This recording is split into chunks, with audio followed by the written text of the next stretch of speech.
হচ্ছে পেঁপে দিয়ে পেঁপে নিই। আমরা প্রথমে পেঁপেটা কেটে ছিলে ধুয়ে রাখবো। আমরা এখন দেখাচ্ছি বেসনগুলা। আমরা 3 চামচ বেসন নিয়েছি, 2 চামচ চালের গুঁড়া নিয়েছি, এর মধ্যে আধা চামচ হলুদ গুঁড়া, আধা চামচ ধনিয়া গুঁড়া, আধা চামচ জিরা গুঁড়া, আধা চামচ আদা বাটা, আধা চামচ রসুন বাটা, 1 চিমটি এর মধ্যে দিয়েছি বেকিং সোডা দিয়ে আমরা এভাবে একটু পাতলা করে ব্যাটারটা গুলিয়ে নিয়েছি। তারপরে আমরা এভাবে পেঁপে পাতলা পাতলা করে কেটে আমরা লবণ পানি দিয়ে ধুয়ে নিয়েছি। নিয়ে আমরা তেলের মধ্যে এভাবে একটা একটা করে দিয়ে ভেজে নিচ্ছি। অসম্ভব মজা হয়েছিল। আশা করি আপনারা বাসায় একবার হলেও ট্রাই করবেন।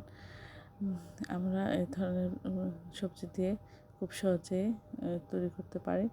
দেখুন যে পেঁপেটা এভাবে বেসনে মুড়িয়ে নিয়ে আমরা এখন ভেজে নেব। অসম্ভব মজা হচ্ছিল।